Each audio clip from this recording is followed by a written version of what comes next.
Debout Congolais, unis par le sort, unis dans l'effort pour l'indépendance. Nous devons ensemble avoir conscience que nul autre que nous-mêmes ne viendra sauver notre nation et que cela exige de chacun de nous une mobilisation tous azimuts.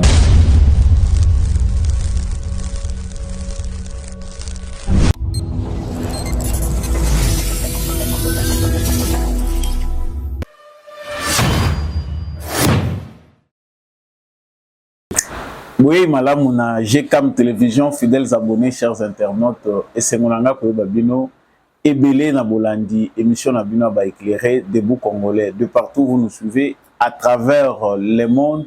Samba Olonga vous dit merci pour votre fidélité, merci pour votre confiance. Justice, Yanzambe et Ratakate, Bamoana déjà boyebi ango, mais ça utile. On a biso ko répéta kango na chaque émission pour toi ba ete justice ya Nzambe eza likolo ya justice ya mokili soki ko échapper na contrôle la justice ya mokili parce que ça possible yeba ki ya Nzambe moto échappaka yango azalaka te yeba ko milengele na ba acte yo zali ko poser parce que tôt ou tard nous finissons tous par récolter les fruits de ces actes. Dans l'actualité qui nous concerne aujourd'hui, c'est horrible et triste, Tozali Kolobela en premier massacre à Bakassayen, 4 morts, oui, Salamina Malembankulu dans la province du Haut-Lomami. Vraiment, bah image tout le monde qui n'a tongo lelo, ezali horrible et pesipa simingi na bato yo ba sensibilité zalaka RT komona ndenge batu bazali koboma baninga na bango batu une femme vraiment akufi na manière moko ezali de plus en plus horrible na Malembankulu, des hommes aussi suite ya ba conflit tribal oyo bandeko na biso bazali na Malembankulu et Katangé qui sont là-bas bazali na haine vis-à-vis ya Bakassayen oyo bango bazali komona kone singilité ba vivre na bango esika moko esingeli bazonga epai na bango. Vraiment, ba mort est occasionné na situation wana et l'obisi bato ebele, notamment le président de la République qui aujourd'hui na discours na ya la nation a sali pe mention ya situation ezali koleka na Malembankulu asengi na ba autorité ya Olomami bazwa ba mesure avec une extrême urgence pour na ko rétablir kimia na Malembankulu. Vous allez voir aussi des visages des petits enfants bazali ko circuler na balabala bazo sa la marche pour na ko senga ke Bakassayen bazana droit ko vanda wate il faut bazonga epai na bango qui instrumentalise cette population na nazana sima ya makambo oyo. En tout cas, les dangers et la solitude tout ça que va vivre dans la société, mais derrière cette manœuvre se cache aussi vraiment des stratégies politiques. Il y a baïbaza comme bien un acteur politique pour déstabiliser Moka, pour créer division dans la population, pour faire prévaloir l'intérêt. Il y a bateau bazali ko vrai libanda ya mboka. Banjeux électoraux ezali pe nasima ya situation oyo tokolobelango sika sika waningi boyebi à travers bien évidemment l'analyse et les décryptages. Toujours parlant de ces sujets, les anabandeko oyo baza komona clairement que discours ya Moïse Katumbi ezali à la base ya makambo esili ko salema bayi politique baza ko contrôler te makambo eza ko bima na munoko na bango. Est-ce que ezalaki intentionnel lorsque Moïse Katumbi a parlé que les gens d'un seul village de Moutouazali contre ye, bango Moutouaza ko s'attaquer na ye, ou bien c'est quelque chose qui lui est venu par hasard? Est-ce que tribalisme oyo ezali vraiment clair, ezali komona na kati ya parti ensemble, ezali eloko moko élément moko isolé, to pe ezali planification politique moko ezali à la base, to kolobela yango pe yango ete to sukisa to kolobela discours ya tata mokonzi ya ekolo oyo azalaki devant congrès réuni. En tout cas l'ambiance y était. Président Félix Tshisekedi a talisi ba réalisation mingi ya quinquennat na ye mai o ya sali ba crainte na ye pe makambo esengeli ko bakisa. En tout cas atalisi pe makambo na ba sujet ezali importante que EAC na MONUSCO esengeli bakanga bisaka na bango makambo etali liberté ya presse. En tout cas presse ezali malamu koleka lobby. Il y a 4 ans, nous avons gagné 40 places dans le baromètre. Il y a liberté, il y a presse. Makambo etali, ba route, banzela mingi tongami, ba routes urbaines. 3000 routes urbaines, en tout cas, ils allaient qui rétablir, tout ba aménager, tout peut construite. Et vraiment, mingi ezali à koloba na makambo etali, discours à Tata Mokonzi Ekolo. Nous allons prendre quelques grandes lignes pour nous commenter en gros.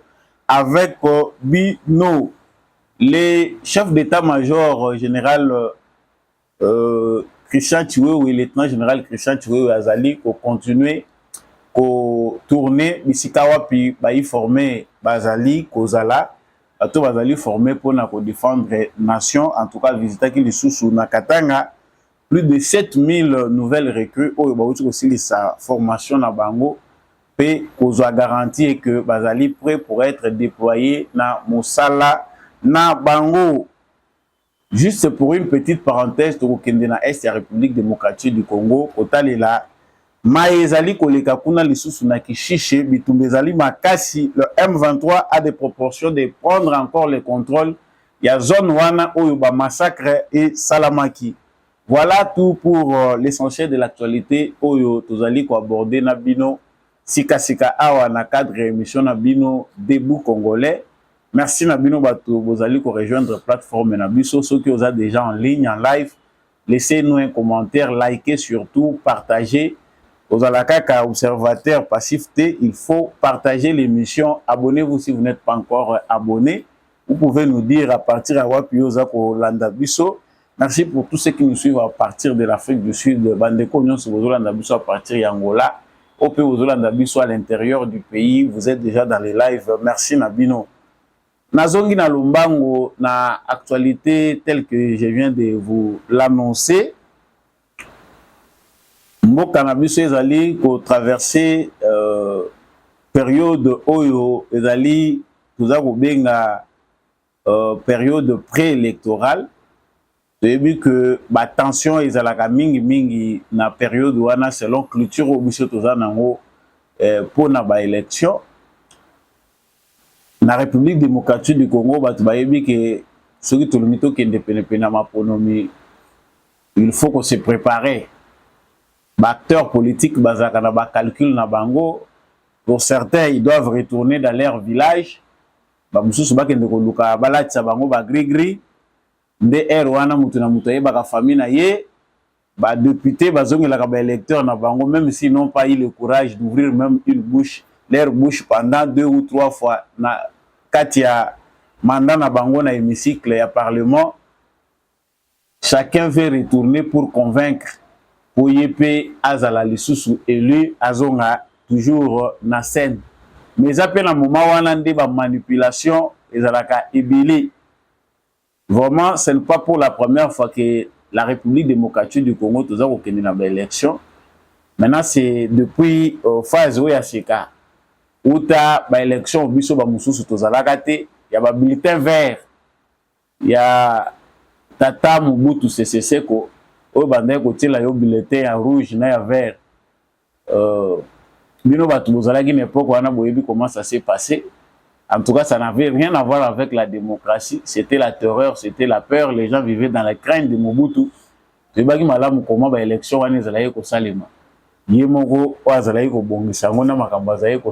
nous connaissons tous la suite. Ce qu'on appelle l'ère démocratique et les élections qui s'en ont suivi, Joseph Kabila. Les premières élections, c'était avec lui. 3 fois, il a organisé les élections.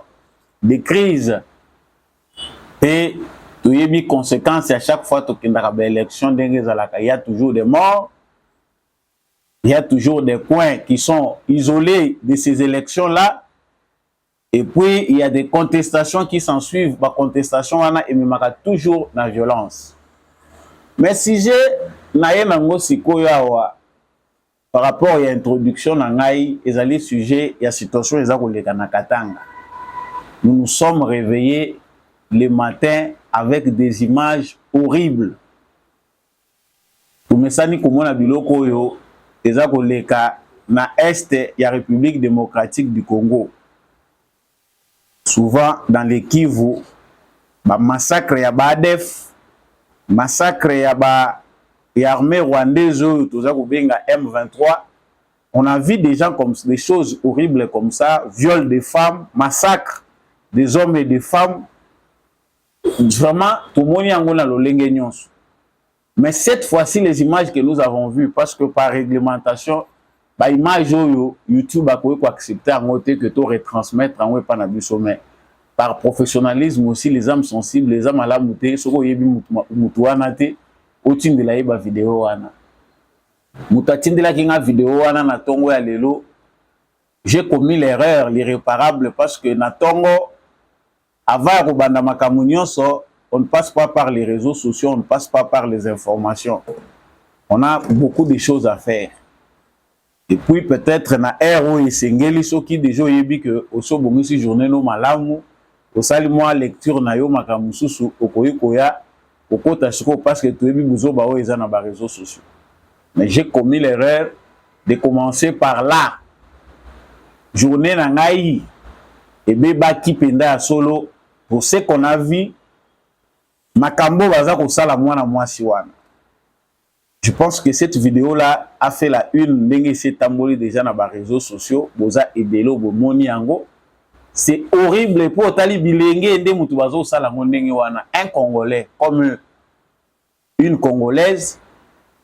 Baza ko torturer ye na nzete na ba partie intime baza ko beta ba nzete na mutu lokwa baza ko beta nyama. De l'autre côté on voit un autre homme se faire tabasser à mort baza ko beta ba nzete na mutu lokwa baza ko beta nyama. Et ça c'est en République démocratique du Congo, un pays où les gens veulent se développer. Mboka oyo batu bazlingi bazwa misala. Mboka oyo batu baza ko sala semblant ya koluka kimia. Ça c'est à Malemba Nkulu na Olo Mami. Juste après acte wana barbare ko salema, on voit de jeunes gens na bana ya mike. Je vous laisse voir ndenge boza ko mona na kati ya vidéo wana. Bana wana baza ko circuler, baza ko yemba. Les autres sont dans la terreur, ba yebite qu'est-ce qui peut leur arriver. Baza ebele na balabala baza koyemba, ils veulent le départ des Kassaïens. Tolingi bangote. Ça sont les faits tels que nous les avons tous vus. Tout le monde bisognon so que babomi 4 personnes, une femme y compris, de la manière la plus barbare possible. Tozali na 21e siècle. Mais sauvagerie à modèle oyo. Celle qu'on a tuée n'est pas une Rwandaise, c'est une Congolaise. Et bah visage est visible. Bah nous bah bomi, bah c'est filmé na forfait na bango, bazo filmé, bazo partagé en live. Les faits sont là. On voit qu'il y a une organisation derrière ce que ces jeunes gens-là ont fait. Population ana bako kozala na haine na bango. Na antécédent na bango, mais pour que ça s'organise pour arriver à ce point, à une telle cruauté, il faut que quelqu'un soit derrière. Bakei, ba attaquer, ba massacrer, selon certaines sources on dit qu'il se venge parce que bango pe bazala ki tué na soi-disant certains Kassaïens. La question qu'on se pose est que nous avons dans ces pays un service de renseignement. Dans toutes nos provinces, il y a l'ANER. Parce que Moussala y a ANER Yangwana. Dans ba village presque nyon son service de renseignement ezali.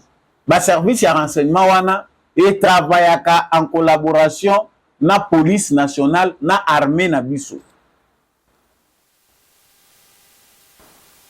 Événement le rôle est modèle au temps où Ezako Salema, les agents de services de renseignement informés doivent informer directement la police pour, de manière urgente, la police intervenir.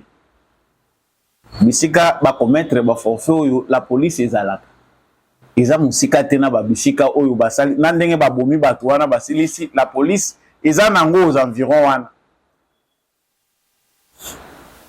Ça c'est la première des choses.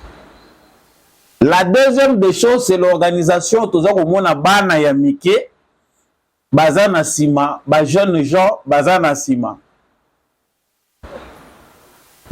bato Kasai bakende pai na bango toza lisusu na besoin na bango awate babima bakende pai na bango.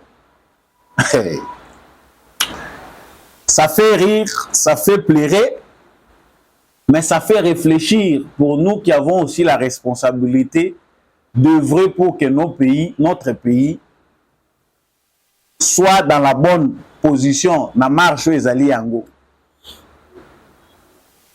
Nous n'avons pas choisi, nous Congolais, de tracer les limites frontalières, de nous retrouver tous, plus de 430 quelques tribus, na kati ya eloko oyo toza kobenga Congo, na kati ya ba frontière oyo biso nyonso se retrouver na kati. Le destin a voulu que nous soyons ensemble. Les frontières internes et externes ont été décidées sans nous. Même tant que le conflit moussou c'est à caractère et agression. Ils allaient peine à se faire moussou total à Katolobi. Ce que tali ba frontière ango komona muzombo ango bazombo baza ba moussou baza na ba Congo bazombo moussou baza ko se retrouver na Angola. Les tékés sont ici à Kinshasa, il y a les tékés à Brazzaville. Si vous allez chez les Bangala là-bas, vous allez trouver que Bazali na Bikolo ezali, bamusu baza na ngambo ya kuna na Congo Brazzaville, bamusu baza na ngambo na biso. Au Katanga, c'est la même chose. Les tribus, les Yéké, les Bembe, les autres sont même là-bas na Zambie. Et c'est ainsi de suite pour toutes les frontières où ils allaient voisiner biso. Vous allez dans les Kasaï, vous trouvez les Tchokwe, sont jusqu'en Angola. Tant que bazako kata o tozako benga lelo ba province poto longwa de 6 ya Belge toyako koma na 11 pour dire aujourd'hui 26. La politique est derrière les conflits tribal na ethniques. Je n'irai pas plus loin pour tout peu sa cour il y a histoire il y a des jeunes qui se font instrumentaliser bêtement au lieu où luka gagne peine yo ba mona ona balabala pour na survie na yo ke nazangi musala tuza ko bénéficier te na mbongo à Congo en biso ba jeune, mais tu es dans la rue pour massacrer des humains comme toi, tes propres frères, tes propres sœurs, sous instrumentalisation. Les Kasaï dont on parle, les Luba, les Songé, les Bembe dont on parle, les Balubakat, les Yéké pour ne citer que c'est là. Tant qu'on a la ancienne carte Yakala. On ne voit pas ces limitations parce que Baluba, Bazako Kendaka na Katanga, Katanga n'est pas na Bangote. Mais vous vous trompez, l'histoire. Qui est Katanga, qui est Luba? Ce qu'il faut parler par rapport à Mabele, Katanga ezali à Baluba, de manière générale, par rapport à leurs ancêtres, Katanga c'est qui? Parce que les Katanga, ils ont combo avant c'était quoi? Chaba. L'ancienne Chaba wana, ezalaki ya Bakatanga nini? C'est quoi l'identité katangaise dont on parle aujourd'hui? Bato bazala à la base, il y a instrumentalisation parce que nos frères du Katanga, pour la plupart, excusez-moi ma terme, sont dans une ignorance terrible. Que vous êtes les plus instrumentalisés de toutes les provinces de la République démocratique du Congo. Et ça facile mon payaya na Katanga atele misaba Katanga contre leurs propres frères. Qui est Katanga, qui est Luba? Vous verrez que atele Luba mindenge nini muluba kotika Katanga te. Que ça soit les Balubakat, que ça soit les Baluba di Kasai, c'est leur terre ancestrale bakokinda kaka. Ata ba organiser ndenge nini botie ba frontière yeba ngoki muluba au Katanga c'est aussi chez lui. Il n'y a pas une nationalité katangaise. Ezalaka te. Ceux qui ont coupé les provinces ont fait de ce qu'on appelle aujourd'hui les grands Katanga. L'empire Luba, l'empire Kuba, l'empire Otozakotanga, Boyebake étendu nango. Chers frères, chers Katangais, lisez bien l'histoire. Ne soyez pas bêtement instrumentalisés par des politiciens à mal de positionnement. Ces événements se passent quand? Suivez cette courbe. C'est des passeports congolais, ça. Ah, bon, vous n'avez jamais eu deux. Peut-être c'est de passeports d'un village. D'un seul village, parce que les gens qui s'opposent à moi sont d'un seul village. Voilà. Oyo et Outiko Salema et Salami, il n'y a pas une semaine. Il y a une semaine, je pense, une semaine et coquille déjà. Moïse Katumbi parlait au Bozako Yokawana. J'ai mes passeports. Yo là la kisabiso mukanda, yo zo la kisabiso passeport pour certifier que aux Congolais. Nous savons que tu n'as pas un père chez nous, tu n'as pas des ancêtres chez nous. Moïse Katumbi dit être attaqué. Bato yo bazali ko sala ngai pasi bato baza ko attaquer les gens d'un même village et il le dit clairement aisément baza bato ya village moko. C'est un village qui m'attaque. Village où ils ont attaqué, ces propos, totali et sali une semaine. Voilà la réaction. Voilà les résultats du propos. Il y a Moïse Katumbi. Ceux qui s'attaquent aux Kassaïens, ce sont ceux qui répondent à ces gestes-là. Tu as vu que début à mandat à Félix Tshisekedi, ils ont toujours jonché na polésé ba Kassaïens. On a massacré des Kassaïens. Na début à règne ya Félix Tshisekedi. Conflit au Batouabandundu et Balingite Baïbi pouvoir à Fayoulou. Aujourd'hui, Fayoulou est fier de serrer la main de son frère, la main qui est devenue propre de Félix Tshisekedi. Bazak au sourire. On ne sait pas s'ils se sont vus encore quand Bamonana Kika ou bien ils ont soumis la Liboso après 5 ans Bamonana. Fayoulou serre la main de Félix Tshisekedi. Mais derrière la main de serre de Tshisekedi, il y a des gens, Nabanda ou Nabango, geste symbolique pour le pays, mais il y a des gens qui sont frustrés dans le Nabango pour voir la violence, la haine qui s'en est suivie après la publication des résultats des élections de 2018. Aujourd'hui, Fayoulou Tshisekedi, on voit clairement que, visiblement, on voit que ceux qu'on a vu, on sait que ils sont encore frères. Bagoko solana bango calmement. Bana Fayoulou na Tshisekedi bagoko pesa na mbote. Mais il y a des gens qui ont perdu des familles, qui sont restés handicapés. Ba victime bazati lelo, ba mususu, l'état atala likamuna bangote. Il faut combien de massacres de Kassaïens pour qu'on comprenne que il faut tout vendre l'ango en tant que nation. On ne sera jamais une nation sinologique. Notre développement est basé sur une philosophie tribale. Ça, ce sont des vieilles mentalités qui freinent le développement. Ceux qui moutouaza au la commerce naïe, sali qui a s'installé na Katanga, bah monique il y a intérêt. Les Kenyans nous envahissent, basés en otage économie na biswao, parce que ils ont trouvé que Congo oueza na ngoko profiter na bapaya, bah on na bango ko profiter. Que nos commerçants s'organisent pour massacrer les Kenyans. Ne soyons pas bêtes, chers frères Katangais qui est dans cette affaire, parce que ce n'est pas tous les Katangais. Eza Soni, Eza Mawa. Moïse Katumbi qui pense d'être attaqué par un village. Okokende na village, wana to okokendete. Parce que quand les autres sont dans les rendez-vous de la paix, lui est absent. Ce qu'on a village, wana okokendete, okokendete.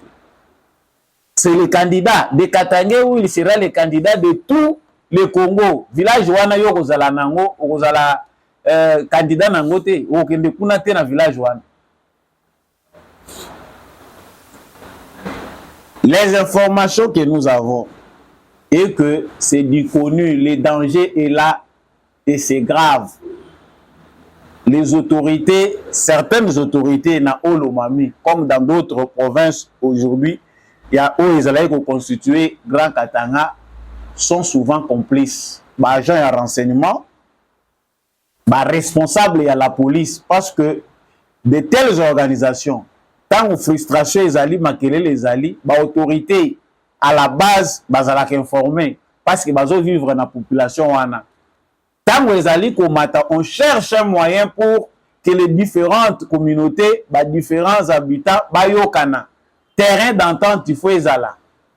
Mais les politiques trouvent bien qu'il faut profiter nango. La plupart des responsables, il y a parti ensemble, il y a Katumbi, baza à la base, il y a un tribal. Mounongo a tenu des propos comme ça l'année dernière. Fils d'un successionniste katangé. Bakasaye, c'est comme si bangonde ba péché développement ya Katanga. Mais Katanga ngo eza na maboka ba Katangé. Vous avez chassé les Kasaye. Bango mutu ba freiner bino bazui ba poste union sur ba responsabilité. C'est que vous avez appelé Kasaye. Babi mama belé za biso. Qu'ils rentrent chez eux. Comme si on les chassait d'un pays pour qu'ils rentrent dans un autre pays. Lorsque Etienne Tshisekedi est devenu Premier ministre, qu'est-ce qui a été fait? Oyo Salami na kati ya Katanga. Il y a ba citoyen ya Katanga. Monument wana il faut que démolir. Monument wana il y a identité wana, identité soi-disant identité katangaise. Non, ça c'est une aventure. La plupart des gens qui manipulent les Katangais ne sont pas originaires du Katanga. Baza même originaire congolais. Mais boza batu ya ndenge nini. Regardez l'histoire, ceux qui se sont aventurés basali ba théâtre na bangoti Kyungu wa kumwanza parce que baba Kyungu toza ko lobango to komi na suka parce qu'il a accepté, il a voulu la paix au soir de sa vie. Nandenga za ko kufa de manière mystérieuse parce que il n'y a que les idiots qui ne changent pas, il a accepté de changer. Na ko persévérer dans le mal teti au soir de la vie. Mais Hollandais lié nationalité za la kaka ya doute.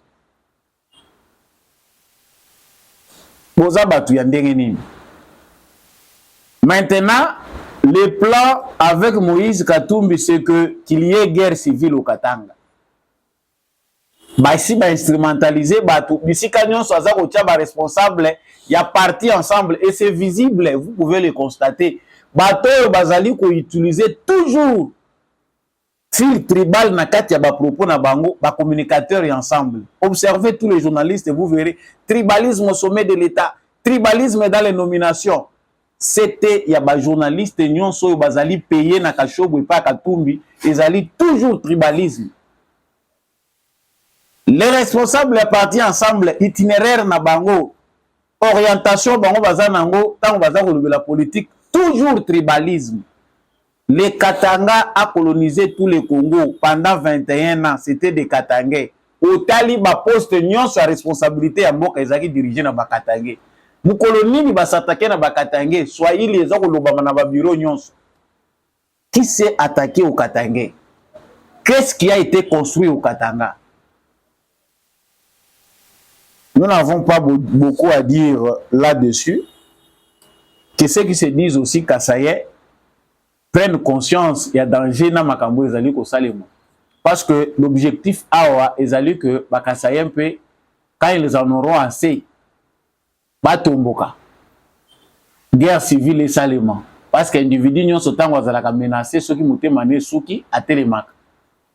Mais on voit que ces gens-là qui sont massacrés de temps en temps, chaque fois ils payent le prix.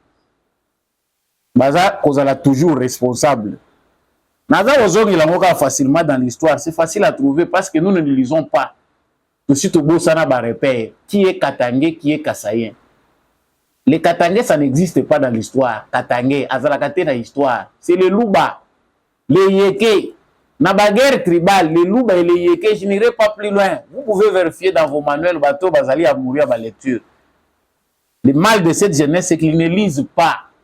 Orientés dans des structures qu'on appelle partis politiques pour créer division dans Katiabat. Maintenant, ici, on massacre les gens. Les enquêtes peuvent facilement être faites. Bilongignon, sur les Katia, il y a bateau bazako boma, bilongina bango et monani facilement. Et ça, ça ne peut pas se faire sans complicité à l'autorité au Bazali sur place. Bateau Bazali à la police, bateau ya ba service ya renseignement, c'est que boyoka ki eloko moko te bomona ki eloko moko te za na fa moko bino boyoka ki te.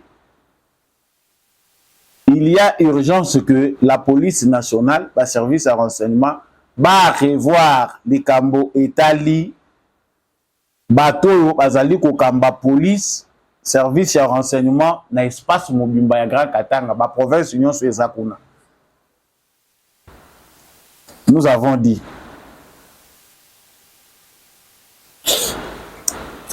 discours du président de la République sur l'état de la nation nakanisi mutunyoso alandi yango mingi na matoi na ye.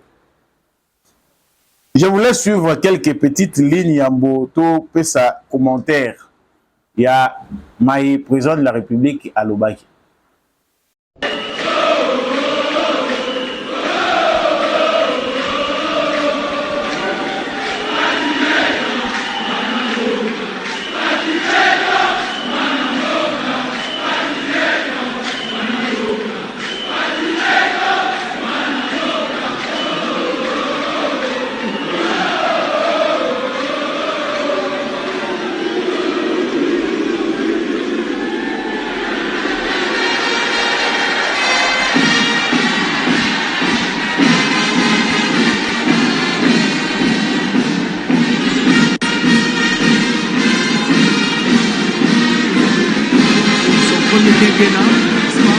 Le chef de l'État.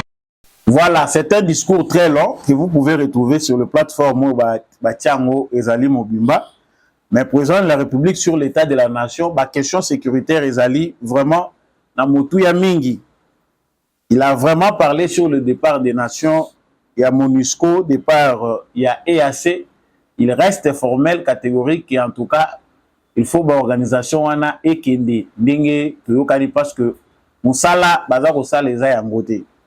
Liberté ya presse. La presse congolaise se porte bien aujourd'hui. Liberté ya presse ezali malamu koleka lobby. Les journalistes français sont en train de nous acculer. Mobilisation oyo ezali na presse française pour libérer Stani Boujakera. Et Bossani Sibatou, que les journalistes aujourd'hui sont plus respectés qu'il y a 4 ans. La presse française veut nous montrer que Bisso na Congo, les journalistes sont en danger. Mais ceux qui sont journalistes doivent comprendre que ils ont responsabilité na bango, ils ont devoir na bango. Limite, il y a devoir na bango. Bah, il y a que liberté à presse et le but que les journalistes bah ko kangaete. Et puis bah kena biso mbango baza ko luka ke note il faut kolongola crime ya délit de presse. Les journalistes bah ko tous na ba journaliste intouchable. Ba pesa journaliste immunité de ne jamais être poursuivi dans un pays où le journalisme est en danger. Sur base du professionnalisme, les journalistes ont responsabilité na bango. Ils communiquent parce que l'encre, c'est lui qui paye, est à l'extérieur du pays ou soit à l'intérieur du pays. Kaza ole semi colonion so mutu ndenge wana bino bokende ko pesa ye immunité ya non poursuite judiciaire. Non! Ezalakate wana esili tokozalaka lokuta mutu akoko bimako seli mutu makambo alobi na sina lobaki esili eleki. Qui va contrôler qui? Félix Tshisekedi dit que le lot a gagné 40 places na baromètre sur la liberté de la presse. Même aux États-Unis, on arrête des journalistes. En France, on arrête des journalistes. Le flèche wana ezali ko mata. Baza ko kanga bango. Aucun journaliste français ne peut aller monter un torchon contre les services et renseignements de son pays. Et ça l'a gâté. Il y a aussi vraiment bilan président Yemoko a présenté en haut tout ça n'est logo ya kolobate en termes d'infrastructure parce que c'est sans précédent. 5 ans ya Tshisekedi normalement toko kotangele 50. Félix Tshisekedi si le mandat devait être logique ce que les amouké fallait à la mandat il y a 10 ans. Tant que la destruction méchante ya mboka na biso na ba régime précédent Tshisekedi méritait 10 ans mais 3000 routes urbaines elles allaient construites et réhabilitées. Bato bazomona ngaka maseki ozokoloba mutoye na 5 ans akuti désordre moko na finance ya kosakanati. ba dossier kili mboko ba congolais ba vandi yango mi baza koyeba ngote. Quand Tshisekedi parle, il y a ceux qui se veulent très experts. Ah wana za ko lobaka atika loba. Ça ne marche pas, c'est vrai. Certains le jugent par rapport à leur ventre. D'ailleurs, ils allaient point mounene où ils ont ça que ba congolais belé ba réfléchir le ventre. Mais il faut commencer quelque part. Et c'est là le plus important. La paix est plus importante avant tout comme on a libre. Makabouze belé au Félix Tshisekedi a sali ya matériel na ou eza matérialité. Et ça demande une intelligence parce que ça na bateau bazo juger Tshisekedi bazo kanisa ye 5 ans na yeza lokola ya 5 ans ya Macron na France. Ou bien eza lokola ndenge baza ko juger bilan ya président américain. Ce que okoli na mayelo ko comprendre que mandat ya Tshisekedi na pays lokola Congo. Ceux qui comprennent le Congo baza ko lobeza pays facile à diriger te. Pozo ki samboko na nzela il faut à la coriace, il faut à la brave. Un président comme ça, nous Congolais, tous avons mérité parce que biso tous avons sika aza obligé chaque fois on a kaya kozwaka biso ba Congolais. Le bilan de Tshisekedi, il faut seulement voir sa façon de faire les choses. Ba oyo bazalaki na biso awa bazoya ko flatter biso ba construire biso ba hôpitaux privés. Alors bien on a construire hôpital ya initiative plus zali pona kosunga bande kona biso okende kuno fele.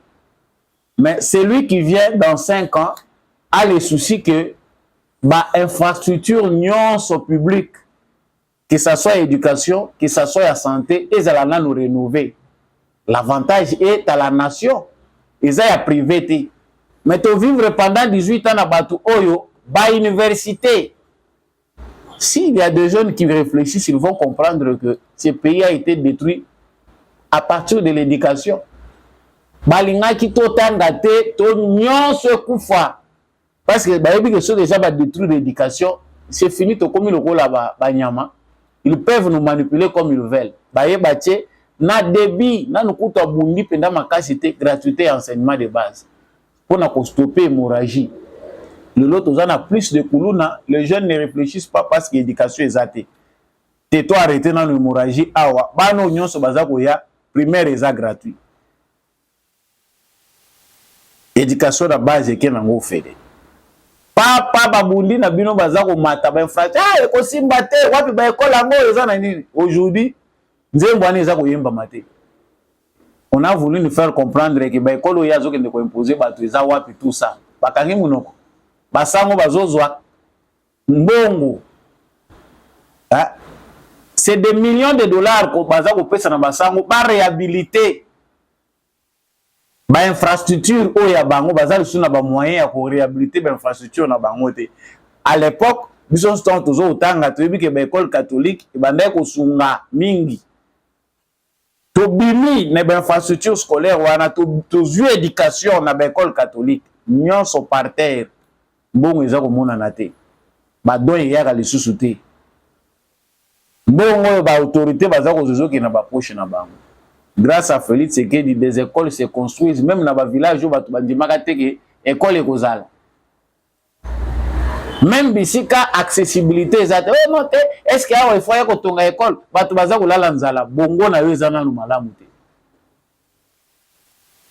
On sait compter que dans 5 ans, Félix Tshisekedi, Bondoki a Congolais et faire perdre 2 ans à Tshisekedi dans la guerre politique.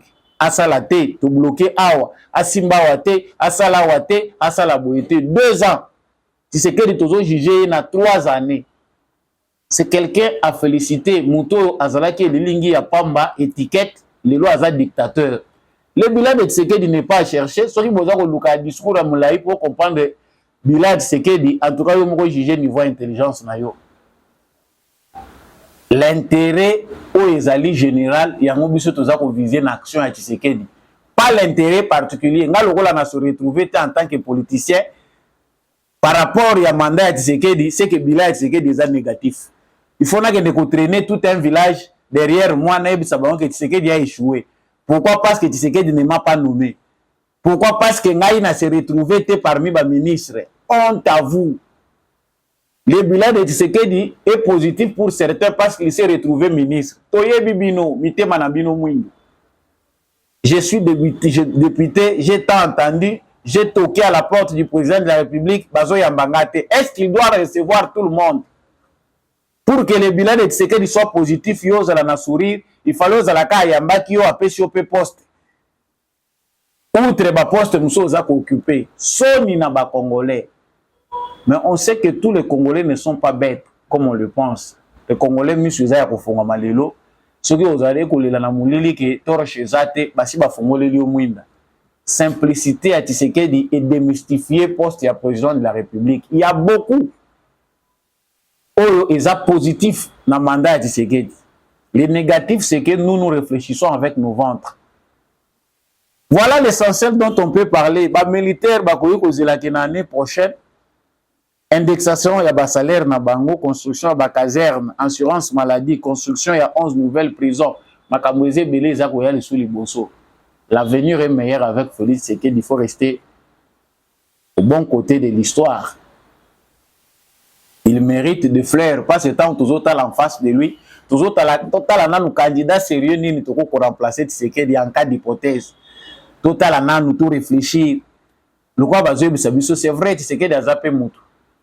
Mettons Tshisekedi de côté. On nous présente qui? Avec peu de moyens. Parce qu'ici, pour nous ça, Congo, financièrement, économiquement, géographiquement, dans ma Congolais, c'est un travail de titan. Et ça, nous avons dit, mais nous n'avons pas tout dit. Les jours à venir, Tokolobela Nyonso, bilan Tshisekedi des Akosenga, tout le Bissana Baba Bapo, Congolais Nyonso Asosola Yango. Mais les vrais Congolais n'ont pas besoin qu'on puisse les convaincre.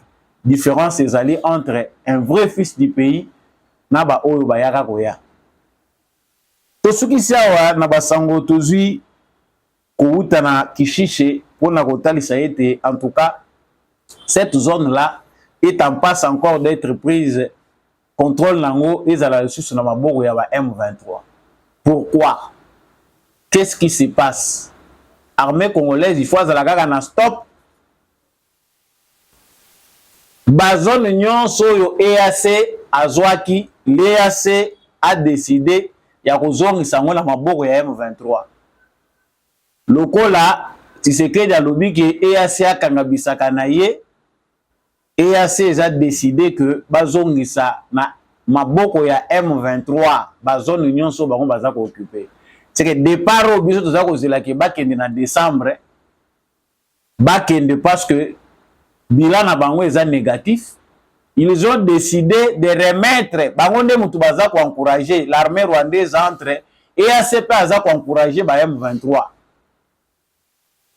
Ba réoccuper ba zone nyonso bisika nyonso bango ba salaki semblant lokola baza ko récupérer. L'objectif maintenant ils ont baissé les bras ba lobi en tout cas M23 zonga na yo. C'est ainsi que M23 zonga lisuna kishiche pa wapi ba salaki massacre à kishiche tisiko eza ko lobama na Nations Unies ba hauteur bazana no punité. D'autres massacres n'en parlons même pas, mais ils sont prêts ba kende ko massacrer les sous. Mais c'est grave. Est-ce qu'il n'y avait-il pas de mesures urgentes pour battre Bango de côté, ba contingent na Bango Bakende? Pour na Bango Bayebi que le temps qu'ils vont faire perdre, bazo faire perdre Bango de na Congo. Les autres c'est que les Bango bazo compliqué, ils ont leurs intérêts ailleurs. Chers Congolais sont au debout. L'armée congolaise doit se préparer en conséquence. Ils ont bien planifié de nous laisser un chaos. Ils n'ont pas voulu les propositions Bissot proposées, il y a dialogue. Et il y a même ceux qui se disent Congolais qui disent que Bissot faut que nous négocions le M23. On sait que le M23 c'est Kagame, on sait que c'est l'armée rwandaise, mais il y a des soi-disant Congolais qui disent que Tshisekedi gère mal la crise. Il faut avoir de ce M23 à céder Maboulou. Ayebi politique était. Comprends QV, nous allons revenir avec force pour la Makambo Italie. Est la République démocratique du Congo na émission ezali kolanda na pesibino boto ndimingi ndenge bolanda ki émission oyo vraiment na boke binyon so partout bino bolandi yango bon moko ezali na motuya to CDT na manipulation à la veille des élections ou pas nous savons que les calculs se font biso ba analyse nyon so to pesa ka bino yango po moto na moto asosola na lolenge na ye. Si les élections n'ont pas lieu dans les délais, cela n'est pas une raison pour que les Congolais s'entretuent. Cela n'est pas une raison que va susciter point moko et s'élever contre point mususu. Tshisekedi est le président de tous les Congolais. Il n'est pas le président ya bakassayen. Pour Aza originaire ya Kasai, Aza président na bango, il a été élu avec les voix de tous les Congolais. Na ba espace union so ba votaki Tshisekedi. Toti ka kozala instrumentaliser surtout la jeunesse. Na bato lo kozana nzala, il faut ba instrumentaliser aussi ba machette pour que ndeko massacrer bato. Nous avons dit merci mingi na ndeko mbi à chako azaki na sima caméra oyo pour cette émission oyo kumela bino pe na réalisation. Merci beaucoup na apôtre Gérard Kabea député ya Tchangu. Merci mingi na papa Freddy Ngwama candidat ya circonscription électorale ya Ilebo na Kasai. Merci na bandeko nyonso boza kolanda émission Debout Congolais na bokibi nyonso bolingaka biso. Mon vieux Maurice Kikangala, l'homme de la vérité des urnes, Jean-Louis Timbalanga, papa Boniface Mpunga, maman Bilonda, maman Anima Samba, bandeko nyonso boza kolanda biso, mon vieux Paulin Tika, bato ebele baza kolanda biso ezala na États-Unis, ezala na Canada, na Allemagne, na Suisse, na Irlande, na Bukavu pe na Goma, oh bosa na bato intérieur te, bato nyonso bolanda biso, tozala bino na motema. En tout cas, yo pe bisika olandela ki émission oyo, tika commentaire na yo, olandi biso depuis wapi, likez surtout, partagez na voisin, ko bomba ngo pona yo moko te. FARDC na motema, wazaloni na motema, on reste debout. C'est dans l'unité et dans l'amour que nous allons reconstruire notre très cher beau pays. Au revoir.